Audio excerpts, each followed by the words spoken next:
미들이스트 중동 쪽에서 로마로 가려 그러면 꼭 지나가는 데가 이 고린도라고 하는 도시예요.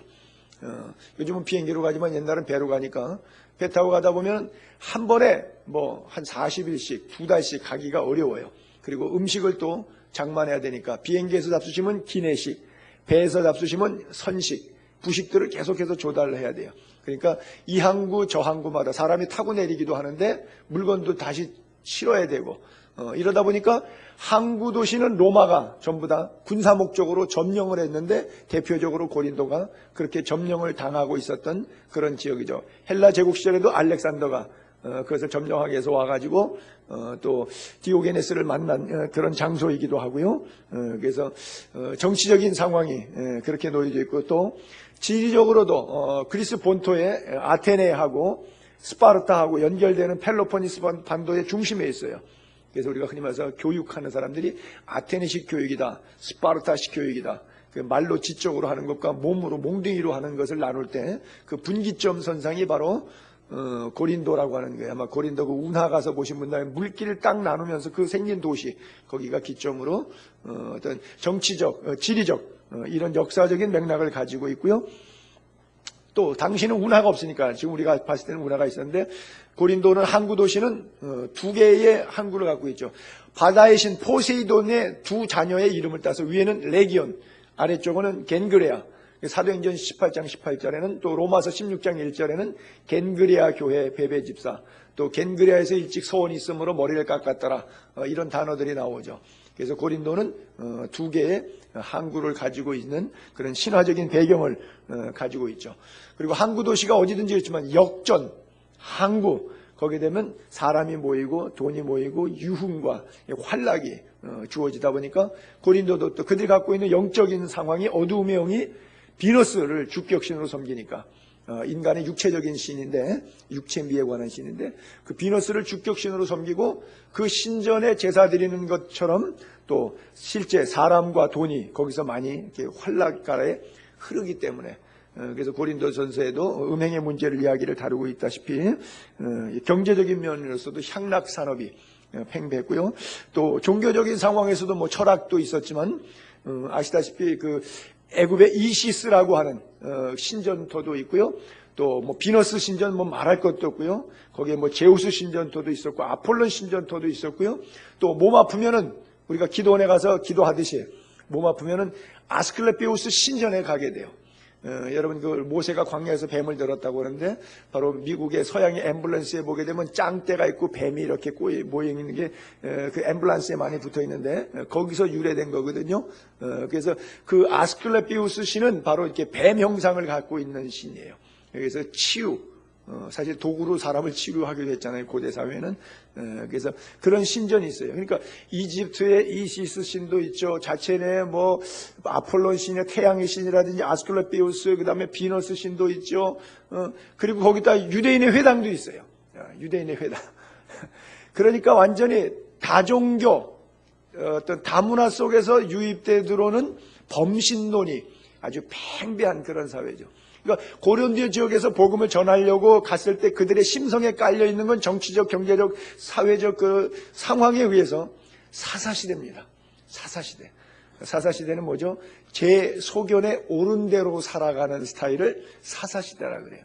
고린도 사람들이 제발 그 사사시대 사람들에게 복음이 들어가니까 이 복음이 능력이 돼서 그들의 삶과 인격을 변화시켜내면 다행히 신실한 그리스도인이 되는데 그렇지 못하면 예수도 믿고 자기 습성도 그대로 가지고 있고 변화되지 않는 그리스도인, 이 모습으로 살아가는 것이 대표적인 특징이 바로 고린도 교회 교인들인 것이죠. 한국 사람들도 그렇거든요.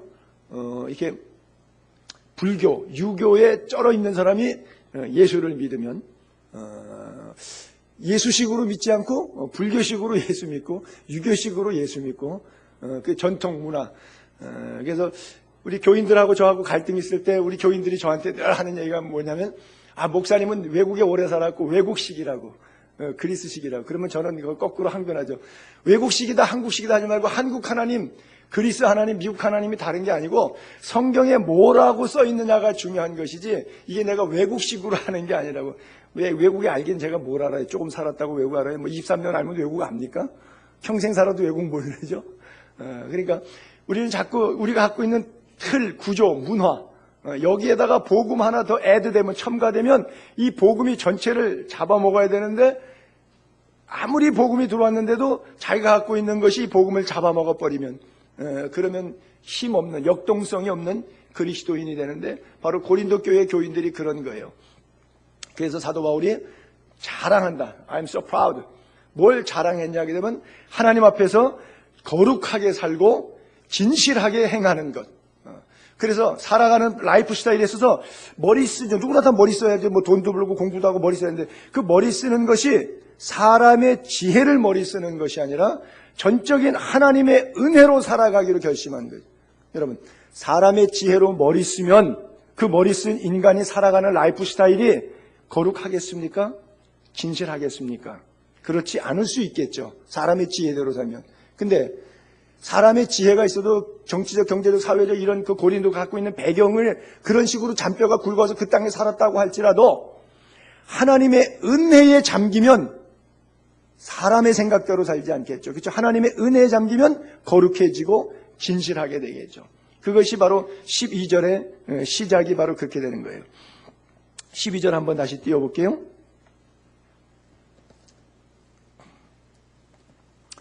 우리가 세상에서 특별히 너희에 대하여 하나님의 거룩함, 하나님의 진실함으로 행하되, 사도 바울이 요구하는 게 바로 그거예요. 내가 이렇게 살았다. 이걸 자랑한다는 거예요. 사도 바울이 이게 자랑이에요. 하나님의 거룩함, 하나님의 진실함으로 살아가는 것.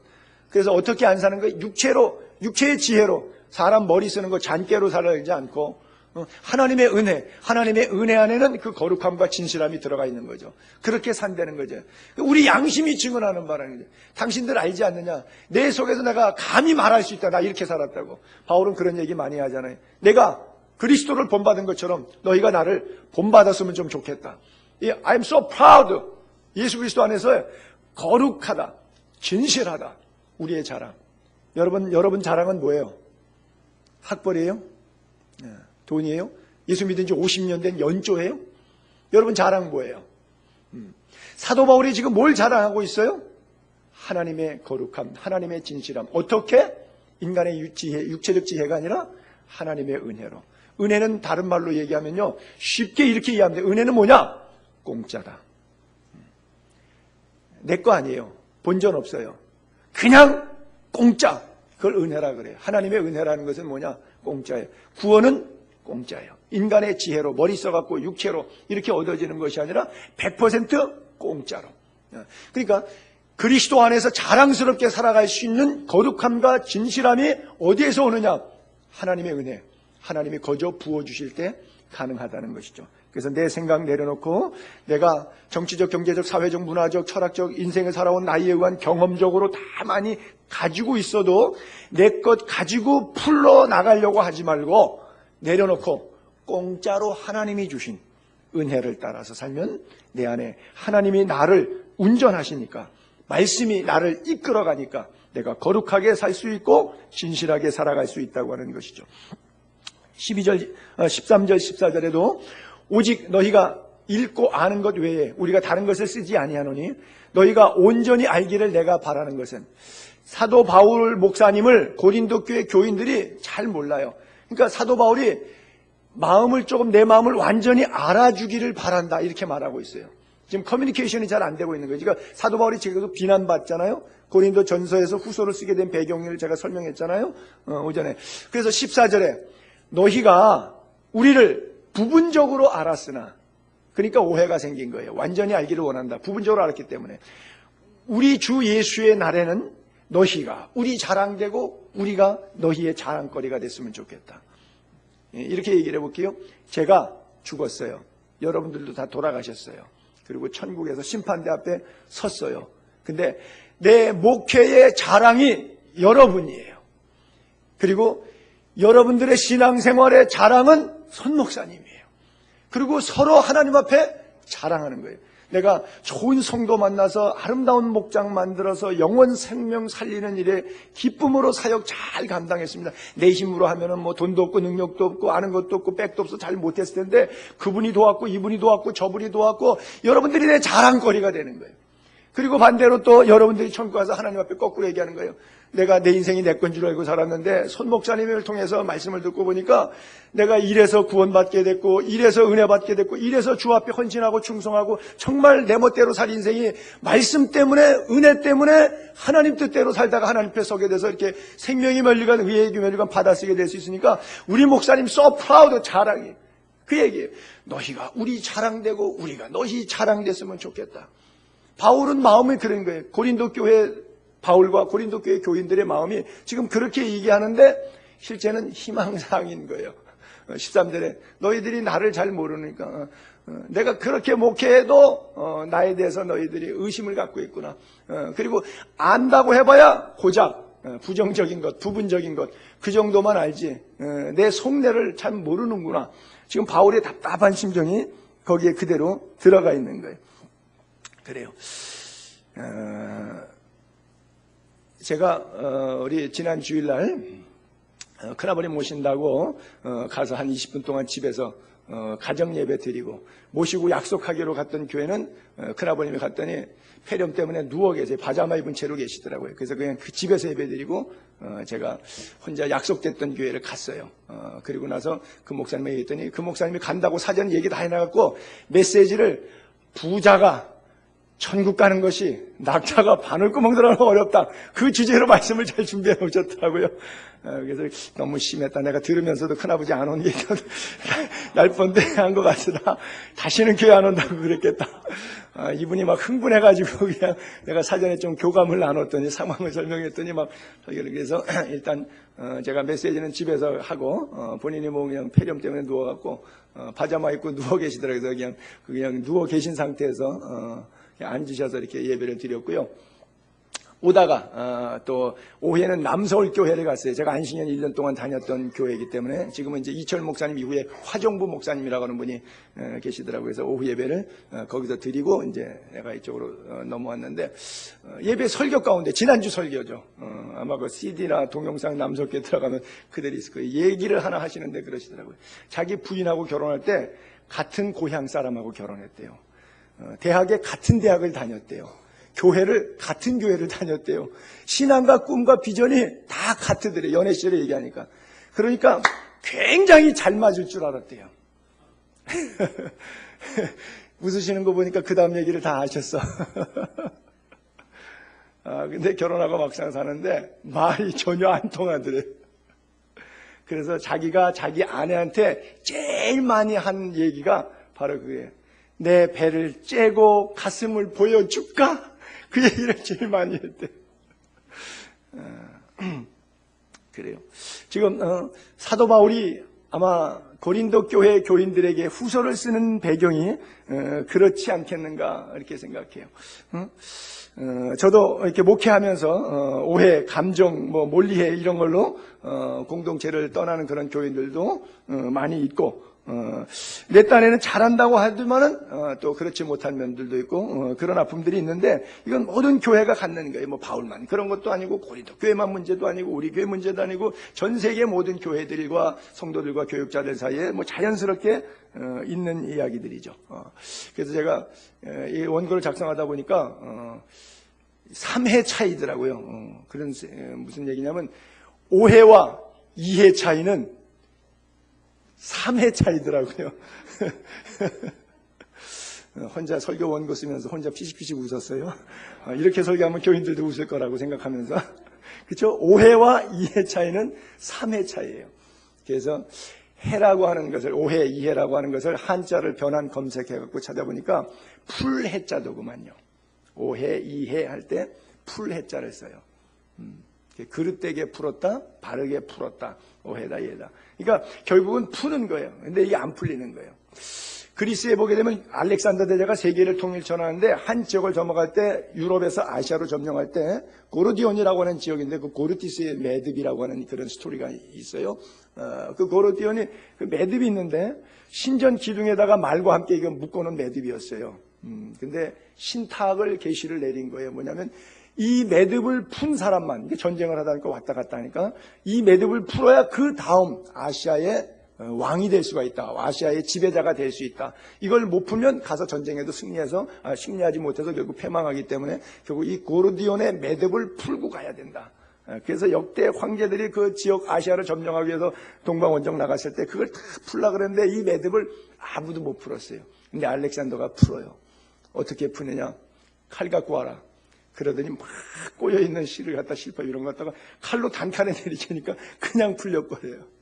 콜럼버스의 달걀 세우는 그런 원리죠. 제가 그 글에서 느끼는 게 그게요. 이 칼은 성령의 칼이다. 그렇죠? 사람이 돈으로 풀어보려고 그러고 인간관계로 풀어보려고 그러고 말로 풀어보려고 상황으로 풀어보려고 애를 쓰는데 안 풀려. 딱 하나로 알렉산더가 푸른 방법. 칼로 내리치니까 그냥 푸는데 이게 뭐예요? 성령의 검. 하나님의 전신갑주를 취하는데 하나님의 말씀 곧 검은 성령의 검이 하나님의 말씀이라 그랬잖아요. 하나님의 말씀만이, 하나님의 만져주심만이, 하나님의 은혜만이 우리를 살게 할 줄로 믿습니다. 그래요. 15절 16절부터 계속 한번 볼게요. 내가 이 확신을 가지고 너희로 2번 은혜를 얻게. 자, 이게 뭐냐면 여러분 잘 읽으시면 사도 바울이 고린도 교인들이 공격하는 가운데 이랬다 저랬다 자기 말한 대로 언행이 일치가 되지 않는 목회자이기 때문에 믿을 수 없다. 그 얘기가 가기로 했는데 안 간 것 때문에 그런 건데 지금 그 얘기 설명하는 거예요.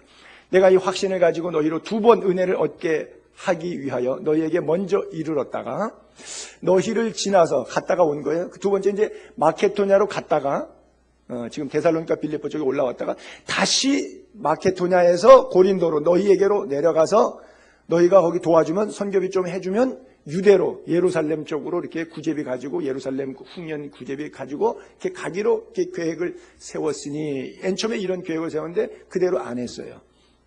갔다가 와갖고 가면서 뭐라 하냐면 내가 다시 조만간에 다시 와서 너희 쪽에서 유대로 가겠다고 이렇게 설명했는데 그래놓고 데살로니가로 마케도냐로 올라간 친구가 거기서 막바로 가버렸어요. 그냥 그러면서 이제 드로아 사건, 유두고 사건 이런 사건들이 이제 에페소 쪽으로 벌어지는데 그 경로를 자기가 잡았던 얘기를 갖다가 자기가 그 신용대로 안 했어요. 돌아간 거예요. 근데 맨 처음에는 자기가 그렇게 할 생각이 있었어요. 변화가 있었던 이유가 있어요. 17절 이렇게 계획할 때는 어찌 경솔히 하였어요. 내가 말할 때 안 지키려고 알면서 일부러 내가 그렇게 말하는 것은 아니다 이 뜻이죠. 반드시 올 생각을 갖고 다시 오겠다고 했던 얘기죠. 이렇게 계획 잡을 때 어찌 경솔히 했느냐 그렇게 한 게 아니라는 거죠. 혹 계획하기를 육체를 따라 계획하여 예 오겠다 하면서 너 속으로는 안 올 거면서 안 올 거면서 이런 일이 내게 있겠느냐. 내가 본심이 이렇게 한 건 아니다. 하나님은 믿부시다. 나는 하나님을 믿는 사람이다. 하나님이 신실한 것처럼 나도 그렇게 신실하게 살도록 노력하는 사람이다. 우리가 너희에게 한 말은 예하고 아니라 함이 없느니라. 우리 곧 나와 신라 디모데로 말미암아 너희 가운데 전파된 하나님의 아들 예수 그리스도는 예하고 아니라 함이 되지 않느니라. 그 얘기는 예만 되느니라. 하나님의 약속은 얼마든지 그리스도 안에서 예가 되니 그런즉 그로 말미암아 우리가 아멘하여 하나님께 영광 돌리게 되느니라 이렇게 써 있어요. 자, 지금 무슨 얘기를 하고 있느냐면 바울이 선교지에서 되돌아오겠다고 하는 약속 하나 안 지켰다고 해서 방문 일정에 변경이 왔는데 상황이 돌발됐는데 목사가 실수했다고 해서 하나님이 실수했다고 생각하면 안 된다는 이야기예요. 내가 워낙 예스라고 했을 때는 아니요 생각을 품고 예스한 것이 아니라고 하는 거예요. 그리고 목회자는 생각 속의 변화에 의해서 움직임이 있는데 그 움직임 속에서도 하나님이 역사하는데 그 하나님이 내가 다시 돌아오려고 했는데 거기 갔는데 못 돌아오게 나를 더 반대로 나가게 했을 때는 내가 하나님의 뜻을 따라가는 것이 옳지 사람의 뜻을 따라서 다시 되돌아오는 것은 오히려 이건 하나님의 뜻이 아니다. 하나님은 믿부시다. 사람의 생각이 조금 변덕스러워서 언행이 일치가 안 되는 것 같아서 오해할런지 모르는데 내가 가고 있는 길은 뭔가 장사해서 이익을 남기기 위해서 하는 것이 아니라 복음의 길이기 때문에 그 복음의 길의 방향을 하나님이 틀면 갈 수밖에 없는 상황이기 때문에 내가 틀었다고 해서 하나님을 변덕쟁이로 하나님의 종이 조금 부족하다고 해서 하나님이 변덕쟁이. 예전에 성적인 스캔들로 해서 넘어갔던 미국의 이름을 잊어먹었는데 하여간 방송의 대가예요. 빌리그리암만큼 유명한 분인데 그분이 이제 감옥에 가면서 그런 얘기를 했어요. 내가 지금까지 방송 설교한 내용은 가짜가 아닙니다. 내 삶이 죄악이 드러났다고 해갖고 내가 전한 복음이 죄는 아닙니다. 뭐 이렇게 자기를 좀 복음 안에서 자기는 망하더라도 복음은 망하면 안 된다. 그런 논조의 이야기를 했는데 약간 흡사하고 비슷한 건데, 자, 잠언서 1장 16장 9절 한번 볼게요. 사람이 마음으로 자기 귀를 계획했어요. 그렇죠? 오른쪽으로 가리라. 길을 계획했어요. 근데 결국 갔더니 왼쪽으로 하나님이 돌려버린 거예요. 마케도니아의 환상, 우리를 와서 도와달라 그러니까 아시아에서 복음을 못 전하고 예수 여행이 허락되는 대로 유럽으로 사도 바울이 건너갔잖아요. 걸음걸이를 인도하시는 이는 여호와시라고 하는 거예요. 그리고 또 고린도에 정작 갔을 때 3차 전도에 고린도에 가가지고 로마서를 써서 보내잖아요. 그 로마서 서두의 1장에 그렇게 썼어요. 아직 안 가본 로마 교인들에게, 형제들아, 내가 로마 여러분들에게 여러 번 가려고 애를 썼는데 그것을 너희가 모르기를 원하지 아니한다. 이는 너희 중에서도, 왜 내가 굳이 가려면 다른 이방인 중에서와 같이 열매를 맺게, 너희 가서 부흥회하고 말씀 전해서 성령의 열매가 너희들 삶 가운데 맺혀지기 위해서 내가 꼭 설교하러, 내가 꼭 전도하러 너희들에게 가고 싶었다. 여러 번 가려고 했는데 맨 마지막 절에 지금까지 길이 막혔도다. 그래요. 바울의 개인적인 계획과 실제적인 상황은 다르게 전개됐어요. 그래서 우리가 때때로 이런 상황에 의한 변화가 왔을 때 그리스도인들이 비본질적인 것 때문에, 아니 여러분, 고린도 교인들이 지금 바울을 못 믿겠다고 하는데 복음의 본질적인 것 때문에 못 믿겠다고 하는 게 아니라 다시 온대놓고 안 오고 그냥 에페소로 가버린 것 때문에 믿을 수 없다고 말하는 거거든요. 이런 싸우면 안 된다는 이야기예요. 그렇죠? 복음의 비본질적인 것 때문에 옥신각신 싸우는 것이 하나님 앞에 선하지 않다는 거예요. 자, 바울이 이제 마게도니아에서 고민했습니다. 간다고 약속은 해놨는데 하나님의 또 다른 사역의 부르심은 내가 반대로 지금 진행이 돼야 되는데, 요즘 같으면 비행기 타고 일주일에 얼른 갔다가 도장 찍고라도 올 수 있겠지만 저 같은 경우도 뭐 필리핀에 뭐 갔다가 그 주중에 돌아오니까 얼마나 편한 시대가 돼요. 그러나 사도 바울 시대는 그런 시대가 아니죠. 걸어서 그걸 갔다 와야 되는데 마케도니아에서 고린도까지가 600km입니다. 600km를 걸어서 갔다 와야 되는데 그 어느 세월에 갔다 오겠어요. 그러니까 이게 힘든 얘기잖아요. 그래서 고민합니다. 이건 미워도 다시 한번 가야 하나, 아니면 사랑하니까 다음 기회로 미뤄야 되나. 그렇죠? 자기도 나름대로 고민하고 있어요. 그런데 결론 내렸어요. 지금은 안 가는 게 좋다.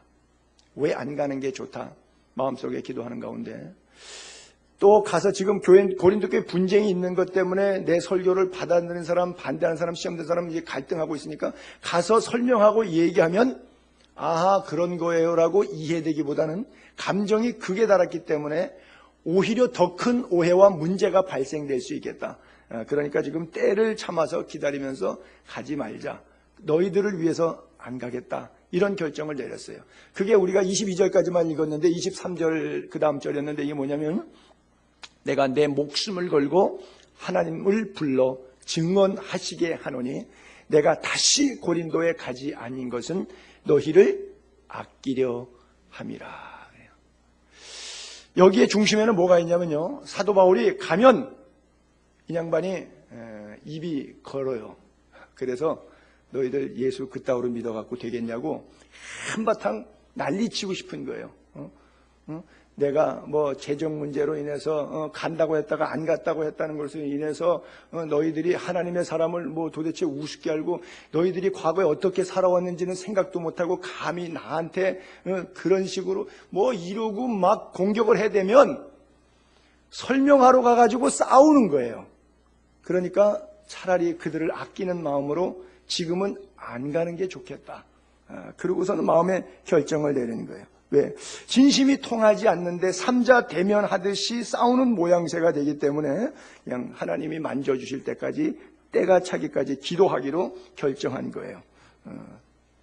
근데 그것 봐라! 이거 이제 더 득이하게 된 거죠. 그것 봐라. 그래서 안 간 바울의 본심은 전달이 안 되고, 거 봐라, 뭔가 캥기는 게 있지 않냐, 못 오는 데는 이유가 있고 자기 말도 안 지키는 거야, 이러고 막 더 득세하기 시작하는 거예요. 바울이 좀 마음이 아팠겠죠. 진실이 통하지 않으니까. 그래서 이것이 떠올라지는데, 예전에 고린도 전서를 쓸 때 한번 너무 혹독하게 말을 한 적이 있어요. 고린도 교회 교인들이 육신에 속한 자라고 굉장히 성도 비난 많이 했잖아요. 심지어는 너 매 맞을래? 이런 얘기까지 했거든요. 고린도 교인들한테. 제가 여러분들 좀 신앙생활 개판으로 한다고 해서 아무개 집사님 좀 매 맞아 볼래? 하나님한테 혼 좀 나볼래? 이러면 여러분들 어떻겠어요? 야, 목사가 무슨 말이 이렇게 거칠어? 이러지 않겠어요? 지금 고린도 교회한테 바울이 그랬어요. 너 한번 매 맞아 볼래? 내가 매 가지고 갈까? 그런 얘기를 했어요. 보세요. 하나님의 나라는 말에 있지 않고 오직 능력에 있습니다. 고린도서 4장 21절에 너희가 무엇 원하느냐? What do you want? 내가 매 가지고 너에게 나아가랴? 아니면 사랑과 온유한 마음으로 나아가랴? 도대체 사랑과 온유로 마음 가지고 너에게 나아갈 수가 없다. 내가 지금 마음에 불타가지고. 매 가지고 나갈 수밖에 없다. 너희들은 매를 맞아도 한참 맞아야 될 정신을 못 차리는구나. 그렇게 썼단 말이죠. 여러분, 이런 이야기 편지나 이런 설교를 들으면 듣는 마음이 어떨까요? 이거 잘못했습니다 그럴까요? 오기가 하늘 충천까지 올라올까요? 그 오기가 하늘 충천까지 올라온 사람한테 차분히 앉아서 얘기해보자 그러면 성깔이 있는데 얘기가 되겠어요? 그러면 바울이 가는 게 낫겠어요? 참아서 기다리고 나중에 가기로 뒤로 미루는 게 낫겠어요? 그것을 기도하는 가운데 마음속에 결정을 내린 거예요. 그래서 안 간 거예요. 그 안 간 것 때문에 말도 안 지킨다고 또 더 큰 비난을 받게 된 것이고 이 악순환의 고리가 연속됐다고 하는 얘기예요. 왜? 가면 말꼬리 물고 장난할 거니까. 자, 고린도전서, 고린도후서 2장 다음 주에 볼 것인데 이제 쭉 5절까지만 볼게요. 배경이 연결되기 때문에 그래요. 내가 다시는 너희에게 근심 중에 나아가지 않기로 스스로 결심했나. 내가 마음속에 근심과 분노를 가지고 이것들 예수를 똑바로 믿어야 되는데 이따위로 믿어갖고 이게 천국이나 제대로 가겠어. 하나님 앞에 가면 부끄럽지. 불꽃 가운데 구원받지. 막 속에서 근심으로 그들에게 나아가면 좋은 소리 나가겠어요? 안 나간단 말이에요. 다시는 너희에게 근심 중에 옛날에 그렇게 했다는 말이에요. 다시는 너희에게 근심 중에 나아가지 않기로 스스로 결심했다는 얘기는 전서에 그렇게 했다는 얘기예요. 내가 너희를 근심하게 한다면 내가 근심하게 한 자밖에 나를 기쁘시게 하는 것이 기쁘지게 할 자가 누구냐? 이게 무슨 얘기예요? 그러면 사탄만 좋아한다는 거죠. 그렇죠? 가면 내가 근심하게 한 자밖에 근심시키는 영혼이 누구예요? 사탄 아니에요. 어둠의 영이 사람을 근심시켰잖아요. 그러니까 이 사탄 맺기, 사탄만 좋아하는 거, 사탄 기쁘게 하는. 내가 사역을 위해서 거룩한 사역을 하러 갔는데 결국은 사탄 좋은 꼴 하는 걸밖에 안 되는 거예요. 가면 내가 너희를 근심하게 한다면 내가 근심하게 한 자밖에 나를 기쁘게 할 자가 누구냐?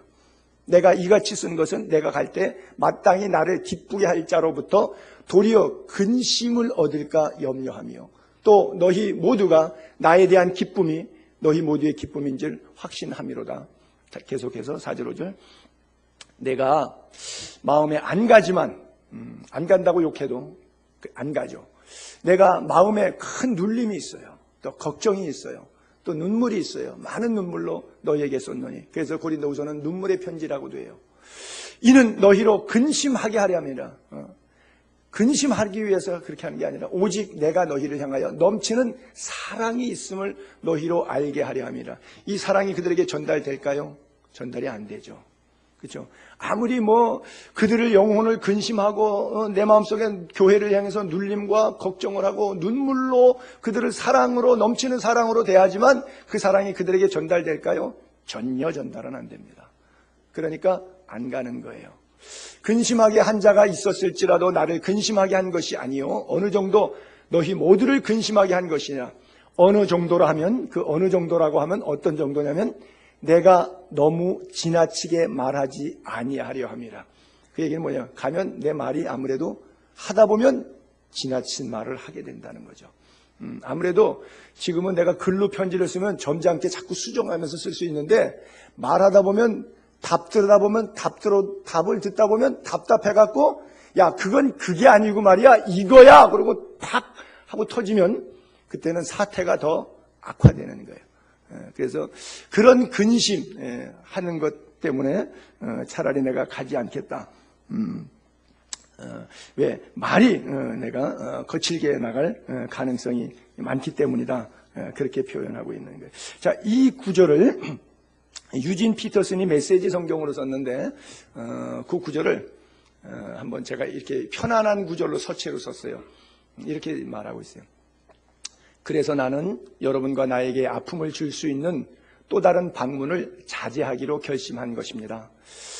내가 그저 얼굴을 내밀기만 해도 여러분이 난처하고 괴로운 입장에 처하게 될 텐데 여러분이 어찌 나를 위로하고 나의 기운을 북돋아 주겠습니까? 그래서 나는 가지 않고 편지를 써서 보냈습니다. 나를 기쁘게 해주리라 여겼던 벗들을 낙심시키면서 괴로운 시간을 보내고 싶지 않았기 때문입니다. 그 편지는 내게 최선인 것이 여러분에게도 최선일 것이라고 확신하고 써보낸 겁니다. 그 편지는 양피지에 잉크로 쓴 것이 아니라 눈물로 쓴 것입니다. 그러나 나는 여러분에게 고통을 주려고 그 편지를 쓴 것이 아닙니다. 그 편지는 내가 여러분을 얼마나 아끼는지, 아끼는 것 이상입니다. 내가 여러분을 얼마나 사랑하는지 여러분이 알아주기를 바라면서 쓴 것입니다.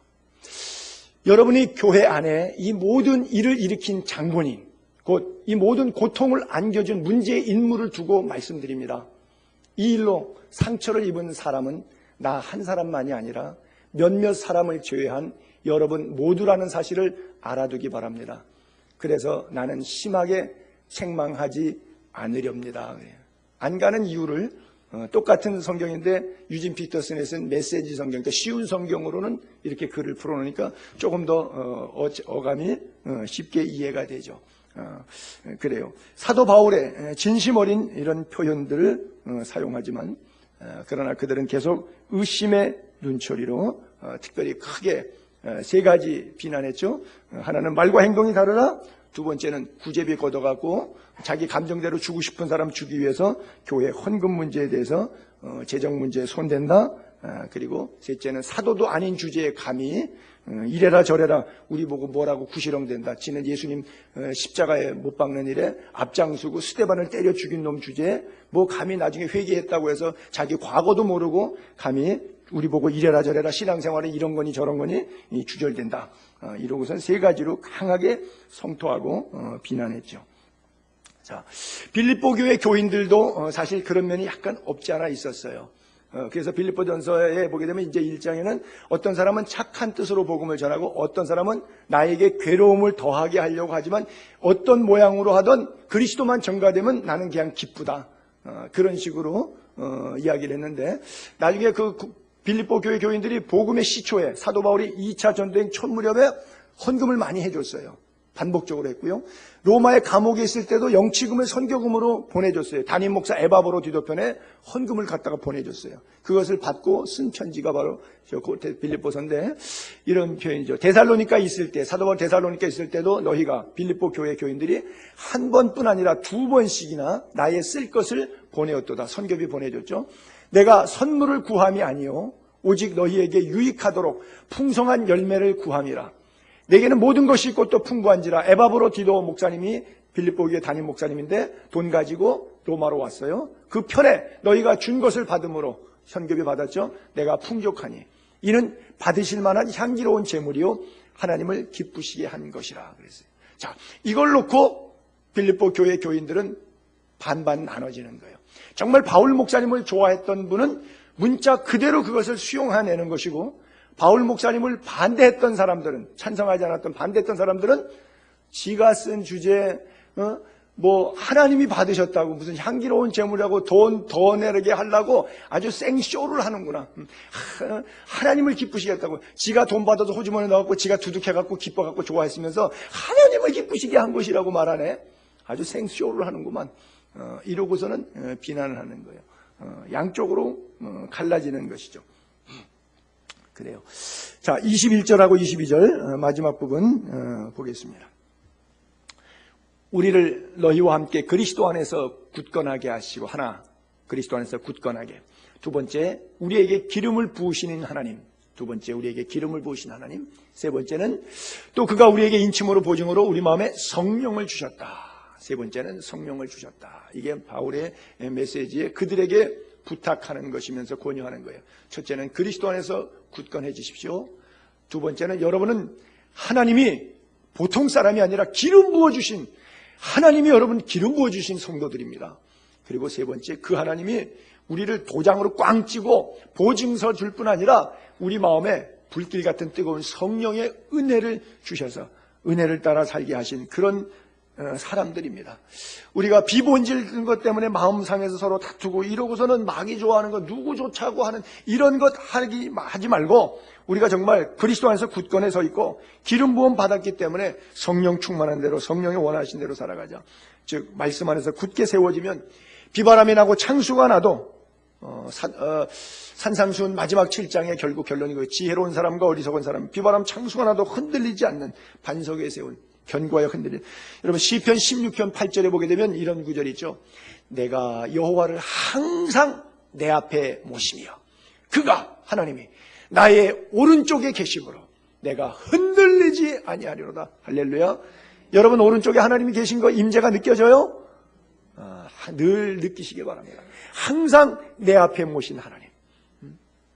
사막의 성자라고 하는 그 옴모니우스라고 하는 수도사가 쓴 글의 한 토막에 보니까 26년째 살았는데 방문객이 와가지고 언제 고향으로 돌아갈 겁니다. 이 사막에서 수도사 생활 끝내고 언제 고향으로 돌아갈 겁니까? 이렇게 물었더니 그 수도사가 하는 말이 한 시간마다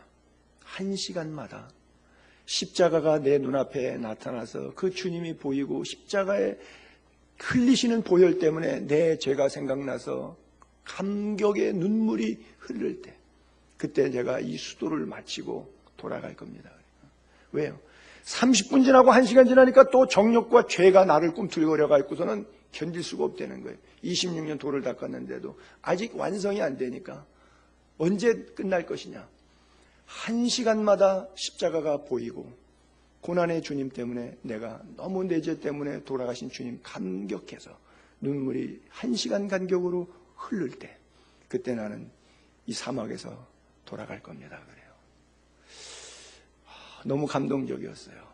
여러분 1시간 말고 하루라도 정말 아침에 일어날 때든지 저녁에 주무시기 직전이라든지 주 앞에 무릎 꿇고 기도할 때 나 같은 죄인 살리신 주 은혜 고맙다고 십자가의 주님이 여러분 앞에 서셔서 여러분을 위로해 주시고 여러분들에게 성령을 주시고 여러분들에게 기름 부어 주시고 여러분들을 굳게 붙잡아 주시는 그 십자가의 보혈의 주님을 느낄 수 있다면 우리가 끝까지 견고하게 서서 나아가지 않겠습니까? 우리에게 성령을 주신 이가 하나님이신데 그 하나님께서 성령을 주신 이유는 사랑과 희락과 화평과 오래 참음과 자비와 양성과 충성과 온유와 절제와 같은 열매들을 주렁주렁 맺으라고 성령을 소멸하지 말고 성령을 거역하지 말고 성령의 기쁘신 뜻대로 열매 맺는 신앙생활 하라고 우리를 부르셨어요. 모쪼록 항상 하나님과 동행해서 늘 깨어있는 가운데 말씀으로 굳게 쓰고 성령의 기름 부음이 날마다 넘쳐서 그 성령의 충만함 속에 살아가는 여러분 모두 될 수 있기를 주의 이름으로 축복합니다.